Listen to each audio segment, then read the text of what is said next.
So, welcome students. Today we are going to study a very inspiring story from your book His First Flight by Liam O'Flaherty.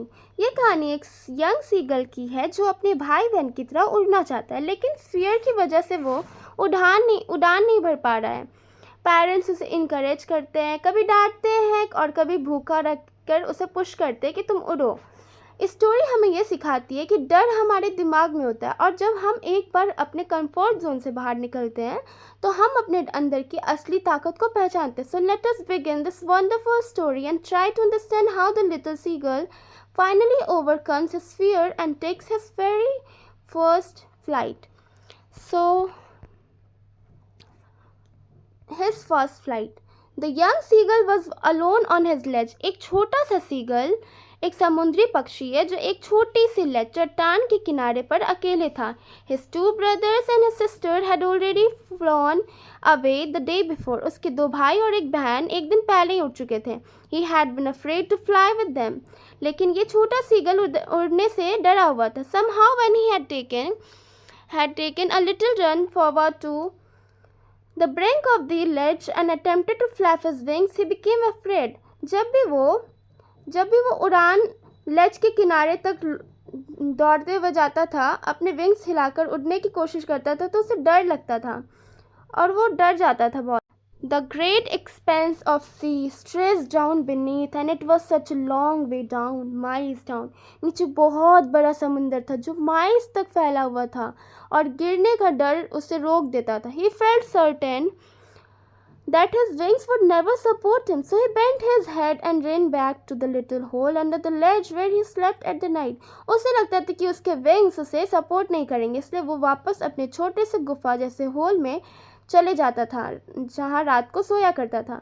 Even when each of his brothers and his sister, whose wings were far shorter than his own, ran to brink, flapped their wings and flew away, he failed to muster up courage. उसके छोटे भाई बहन जिनके wings उससे भी छोटे थे आसानी से उड़ गए, लेकिन ये सीगल अपने डर से जीत नहीं पा रहा था। तो इतने दूर में हम लोगों ने पढ़ा कि यंग सीगल अकेला था और उड़ नहीं पा रहा था। उसके भाई बहन छोटे विंग्स के बावजूद भी उड़ गए थे, लेकिन वो डर की वजह से जंप नहीं कर पाया। उसे लगता था नीचे समुंदर में गिर जाएगा। His father and mother came around, calling to him shrilly, upbraiding him, threatening to let him starve on his ledge unless he flew away. उसके पेरेंट्स जोर जोर से चिल्ला कर उसे डांट रहे थे। अपब्रेडिंग मतलब स्कोल्डिंग, डांटना। उसे धमकी देते रहे कि अगर तू नहीं उड़ा ना तो तुझको भूखा मरना पड़ेगा लेज पर ही। पेरेंट्स चाहते थे कि बच्चा अपना डर छोड़कर उड़ना सीखे, इसलिए उसे डांट रहे थे। But for the life of him he could not move. चाहे कितनी भी कोशिश कर ले उसके अंदर हिम्मत ही नहीं आ रही थी। Then that was 24 hours ago. Since then nobody had came near him. 24 घंटे पहले की है ये बात, तब से अब आज तक कोई भी उसके पास नहीं आया। The day before, all day long he had watched his parents flying about his brother and sister, perfecting them in the art of flight, teaching them how to skim the waves and how to dive for fish. एक दिन पहले पूरे दिन उसने देखा उसके parents उसके भाई को बहन को उड़ान की प्रैक्टिस करवा रहे थे। उन्हें सिखा रहे थे कैसे समुद्र की सतह पर हल्की उड़ान मतलब स्कीम मतलब उड़ान लेना है, और कैसे डाइव मतलब नीचे जल्दी से गिरना, मतलब एक फिश लोग आर्ट करता है वही नीचे जल्दी से गिरना। स्कीम मतलब सरफेस के बिल्कुल ऊपर हल्की फ्लाइट लेना। He had in fact seen his older brother catch his first hearing मतलब होता है एक soft faint sea fish, और and devour it जो कि बहुत खाया, devour it मतलब standing on a rock while his parents circled around raising a proud cackle, और उसके cackle मतलब होता है चीख कर हंसी या proud sound। And all the morning the whole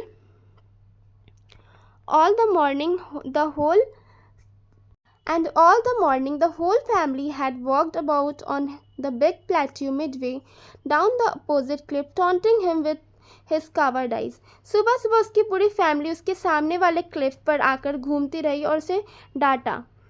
The sun was now ascending the sky, blazing on his ledge that faced the south.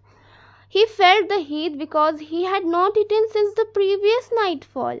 तो देखो बच्चों, अब सूरज आसमान में ऊपर आ रहा है और उसके लेज पर जो साउथ की तरफ है धूप बहुत तेज पड़ रही थी। उसे गर्मी लग रही थी क्योंकि उसने कल रात से कुछ नहीं खाया था, मतलब वो भूखा है और थोड़ा वीक भी लग रहा है। He stepped slowly out to the brink of the ledge and standing on one leg with the other leg hidden under his wing, he closed one eye then the other. फिर वो धीरे धीरे लेज के किनारे गया, एक पैर पर खड़ा हुआ, दूसरे पैर अपनी विंग्स के नीचे छुपा लिया और एक आंख बंद कर ली। मतलब वो ध्यान से देख रहा था है और अपने आप को सूरज की तेज रोशनी से बचा रहा है। यहाँ ऑथर हमें फील करवा रहे हैं कि हम भी वहीं और उसकी गर्मी को थोड़ी महसूस कर रहे हैं। And pretended to be fall asleep still they took no notice of him. छोटे सीगल ने ऐसा दिखाया जैसे वो सो रहा हो, लेकिन फैमिली ने उस पर बिल्कुल ध्यान नहीं दिया। He saw his two brothers and his sister lying on the plateau dozing with their heads sunk into their necks. उसने देखा कि उसके जो दो भाई और बहन हैं प्लेट्यू पर लेट कर सुकून से सो रहे हैं, उनके सिर गार्डन के अंदर घुस रहे हुए हैं। डोजिंग मतलब झपकी लेना, तो उसका दोनों भाई बहन झपकी ले रहा है। His father preening the feathers on his white flag. Preening मतलब होता है पैरों को साफ करना या सेट करना। उसके फादर अपने वाइट फीदर से पैर साफ कर रहे हैं। Only his mother was looking at him. She was standing on a little high hump of the plateau. मतलब प्लेट्यू से जो ऊंचा चीज़ होता है ना थोड़ा सा, उसी को हम्प बोलते हैं। हम्प। सिर्फ उसकी माँ उसकी तरफ देख रही थी। वो प्लेट्यू पर एक छोटी सी ऊंची जगह मतलब हम्प पर खड़ी थी, अपना सीना सीधा करके। Now and again she tore at a piece of fish that lay at her feet and then she scraped each side of her beak on the dog. कभी कभी माँ अपने पैर के पास रखे एक मछली के टुकड़े को टॉर्न करती थी और अपने बीक को पत्थर पर घिस रही थी। The sight of food maddened him. How he loved to tear food the way, scraping his beak now and again to wet it. खाने का ये सीन देखकर छोटे सीगल का मन लालच से पागल हो गया। उसे भी ऐसे ही खाना तोड़ना है और चोंच घिसना बहुत पसंद था। गा गा गा, he cried begging her to bring him some food. Wet मतलब शार्पन करना। अब वो पक्षी के कुछ आवाज़ें हैं। गा गा गा, he cried begging her to bring him some food. वह जोर जोर से आवाज़ करने लगा, गा गा गा, अपनी माँ से खाना मांगते हुए। गा कोलाहा, she screamed back derisively. तो उसकी माँ फिर बोलती है, माँ ने उसकी मजाक उड़ाते हुए कहा, जोर से चिल्लाकर जवाब दिया। derisively मतलब मजाक उड़ाते हुए। But he kept calling plaintively, and after minutes so he uttered a joyful scream.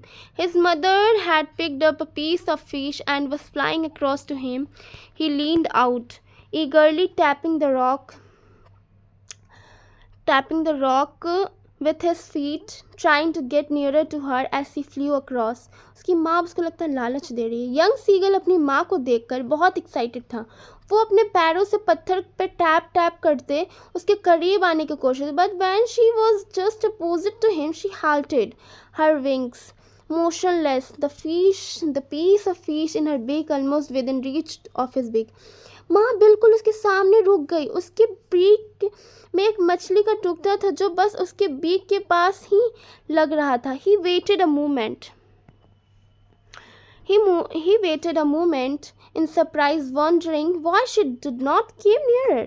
And then, maddened by hunger, he dived at the fish. उसने सोचा माँ और करीब क्यों नहीं आई, लेकिन भूख का कारण उसने मछली पर जंप किया। With a loud scream, he fell outwards and downwards into space. Then a monstrous terror seized him. His heart stood still. जैसे वो जंप किया, वो नीचे समुद्र की तरफ गिरने लगा। उसके दिल में बहुत बड़ा डर भर गया। लगने लगा कि अब वो मर जाएगा। But it only lasted a minute. The next moment he felt his wings spread outward. ये डर सिर्फ एक पल के लिए था। अगले ही मोमेंट उसके विंग्स खुद ब खुद फैल गए। The wind rushed against his breast, feathers, then under his stomach and against his wings. He could feel the tip of his wings cutting through the air. उसने महसूस किया कि हवा उसकी बॉडी के अगेंस्ट आ रहा है।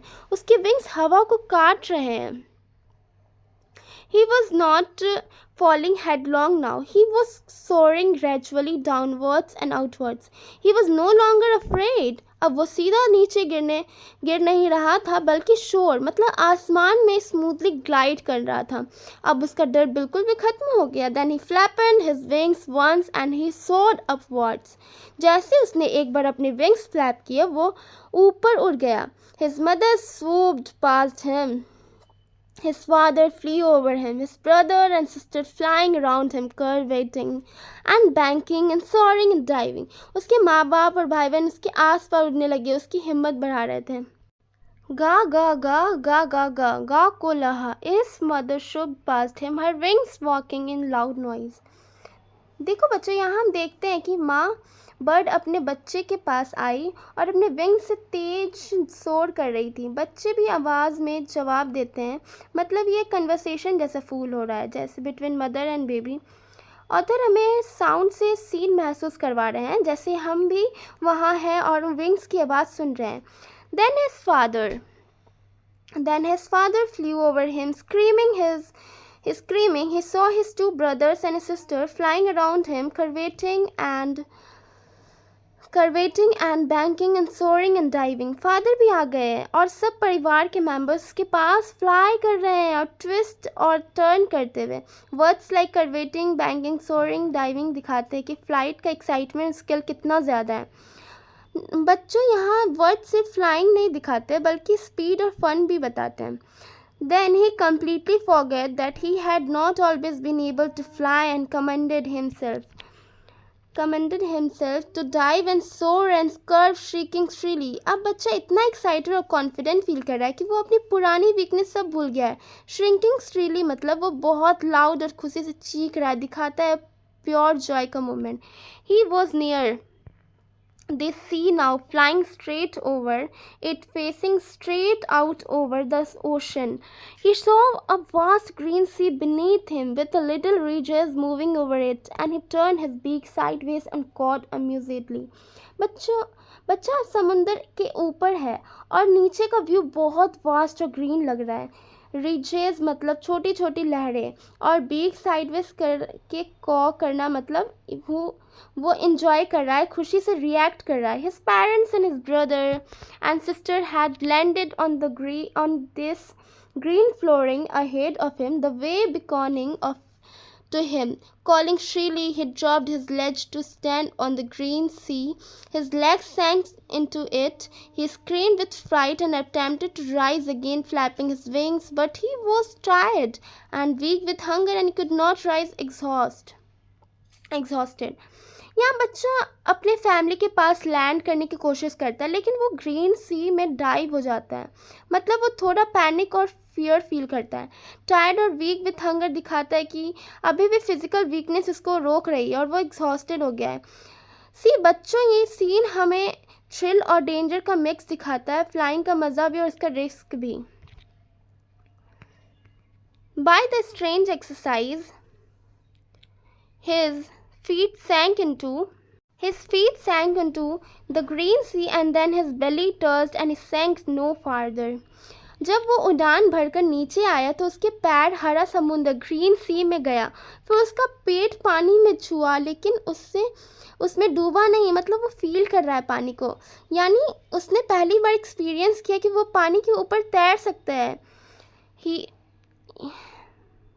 He was floating on it, and around him his family was screaming, praising him, and their beaks were offering him scraps of dogfish.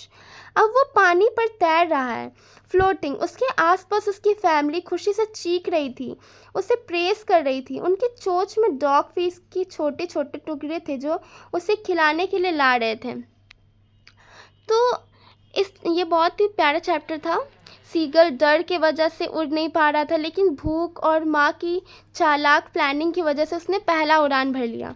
जब उसने हिम्मत की, समरी ये छोटा सा 2 मिनट्स का, जब उसने हिम्मत की तो उसने पता चला कि उसे उड़ना आता ही है, वो बस अपने फियर की वजह से रोक रहा था. फाइनली वो समंदर पर तैरने लगता है और उसकी फैमिली उसकी तारीफ़ और सपोर्ट करती है. तो ये चैप्टर का स्टोरी मैसेज क्या है? फियर बस एक इल्यूजन है. जब हम अपने डर को तोड़ते हैं और पहला स्टेप लेते हैं तो हमें अपने अंदर की असली ताकत का पता चलता है। So thank you.